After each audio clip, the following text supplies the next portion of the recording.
Hi. ஒருத்தங்க மாட்டு video போடுங்க, மாட்டை பற்றி சொல்லுங்கள், மாட்டு வளர்ப்பை பற்றி சொல்லுங்கன்ட்டு வீடியோஸ் போட சொன்னீங்க. அதை பற்றி தான் இன்றைக்கி பேச வந்திருக்கேன். நான் எவ்வளோ கஷ்டப்படுறேன்னு பாருங்கள்.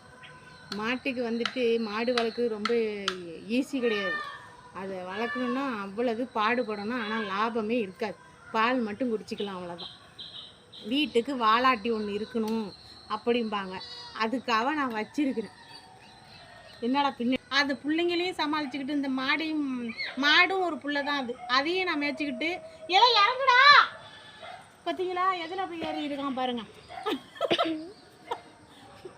மகாலட்சுமி, நீ முட்டுறது தப்பு இல்லைம்மா, அவனை நீ முட்டு. சிவா, மகாலட்சுமியை பாருங்க. இதுக்கு 5 அறிவுன்னு சொல்லுவாங்க, ஆனால் 6 அறிவு. இது அவளை சொன்னது கேட்குற பிள்ளை, நல்ல பிள்ளை, என் செல்ல பிள்ளை. இங்கே பாரு, தர்றி இந்தாம்மா, இங்கே வா. இவ அடங்க மாட்டேங்கிற, அவுத்து விட்டா அப்படியே டேன்னு சுத்த ஆரம்பிச்சிடும். அதனால கட்டியே தான் போட்டு வச்சிருக்கேன். கோடை காலத்தில் அவுத்து விட்டு எல்லாரும் நல்லா மாடு நல்லா இருக்குன்னு தான்பாங்க. ஒரு பில்லு கூட இல்லை, மழை தண்ணி இல்லை, அதனால காஞ்சி போய் கிடக்கு. அதனால வீட்டிலே வச்சிருக்கிறேன். இவளுக்கு வந்து வெயில் காலத்தில் மொந்தம் வாழைப்பழம் பார்த்துங்க. வாழைப்பழம் அண்ணாவோட நிறையா திம்பா. இந்தாடி இந்தா வாழைப்பழம் கொடுக்கணுங்க. மொந்தம் வாழைப்பழம் 2 டெய்லி கொடுக்கணும். மாட்டுக்கு வாழைப்பழம் கொடுத்தா நம்ம பாவம் செஞ்சிருந்தா கூட கடவுள் மன்னிச்சிருவாங்க அப்படின்னு சொல்லியிருக்காங்க. அது அப்படி இல்லை, என்னமோ அது பசு மாட்டுக்கு வாழைப்பழம்லாம் கொடுத்தா நல்லதான், புண்ணியம். ஆண்டி மகாலட்சுமி, குட்டி, நீ செல்ல குட்டி, தங்க குட்டி. நிப்பாட்டு, வைக்கல் எடுத்துட்டாரு. இங்கே இருங்க, வைக்க எடுத்துக்கிட்டு மாடியில் வச்சுருக்கிறேன். வைக்க இதுதான் இப்படி அள்ளிட்டு வருவேன். சாக்கில் அள்ளிட்டு வந்துட்டு கொஞ்சம் கொஞ்சமாக போடுவேன். போடலாம் வாங்க.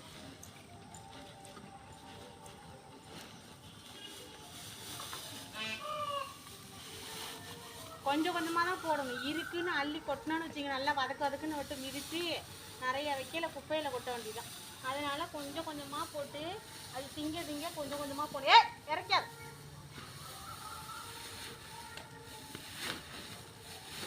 அப்பதான் ஒழுங்கா சாப்பிடும். குட்டி ஏண்டா விட்ட ஒம்பளுக்குற, இந்த வாடா.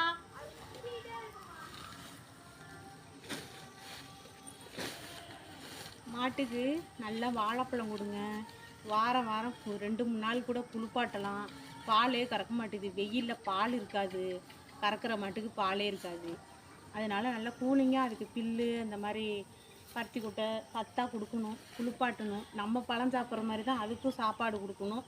அப்புறம் வந்துட்டு இந்த புண்ணுக்குன்னெலாம் வந்துச்சுன்னா மஞ்சத்தூள், வேப்பெண்ணெய், அப்புறம் வந்துட்டு சூடம், அதை போட்டு நசுக்கி போட்டு இப்போல்லாம் அம்மா போடுறதுன்னு சொல்லுவாங்க, அதுங்களுக்கும் போடும். அது மாதிரி இருக்கிற மாதிரி புண்ணு மாதிரி வந்துச்சுன்னா அதில் வந்து அந்த அப்ளை பண்ணி விடுங்க. மஞ்சத்தூள், இது வேப்பெண்ணெய், சூடம் நல்லா உடச்சி போட்டு, கட்டி சூடம் இருக்குல்ல, அதை உடச்சி போட்டிங்கன்னா குழச்சிங்கன்னா சூடாக வரும். அந்த இடத்துல குளிப்பாட்டிட்டு அதுக்கு அப்ளை பண்ணிங்கன்னா அப்படியே அந்த இது காஞ்சி போய் கொட்டிடும். எந்த புண்ணாக இருந்தாலும் சரி கொட்டிடும். அப்புறம் ஒரு ப்ளூ கலரில் வீட்டில் இருக்குது, கொஞ்சம் கட் பண்ணுமா, அதை எடுத்துகிட்டு வா. இதுங்க, இது வந்து 1 ரூபா ஒரு பாக்கெட்டு. நான் வாங்கினது முன்னாடி 1 ரூபா. இது வந்துட்டு வைலட் கலரில் இருக்கும். வெந்நீர் சுட வச்சு இந்த காலில் புண்ணு வந்துருச்சுன்னு வச்சுங்க, புண்ணில் புழு வந்தால் கூட சரி, இந்த மருந்தை வந்துட்டு பார்த்துங்க. தெரியுதா? இந்த மருந்தை வந்து அதில் கொட்டுனீங்கன்னா வைலட் ப்ளூ கலரில் இருக்கும். அந்த புண்ணை வந்து சுத்தம் பண்ணணுன்னா இந்த தண்ணி அப்படி வெதுவெதுப்பான சூட்டில் அப்படியே அடித்து விட்டிங்கன்னு வச்சுங்க, எப்படிப்பட்ட புண்ணு புழு வர்ற புண்ணு இருந்தாலும் சரி சரியாயிடும்.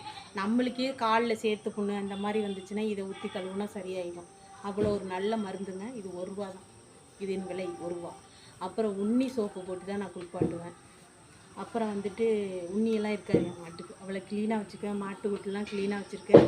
மாட்டுக்கு வந்துட்டு இது சிமெண்ட்டு தான் போட்டிருக்கேன், காங்கிரீட்டு போட்டிருக்கேன்.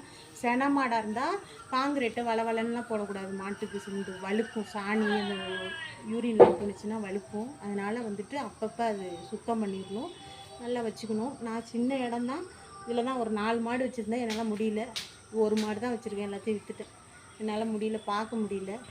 பால் கறக்கவும் முடியல. பால் கறந்தாலும் 2 காம்பு தான் கறப்பேன். 2 காம்பு அதே தான் குடித்து 3 மாதத்துல பெரிய கன்றுக்குட்டியாக வளர்த்துருவோம். ரொம்பலாம் யாருக்கும் பாலெல்லாம் வைக்க மாட்டேன். கன்றுக்குட்டி குடிக்கும், நாங்கள் குடிப்போம், அவ்வளோதான், முடிஞ்சு போச்சு.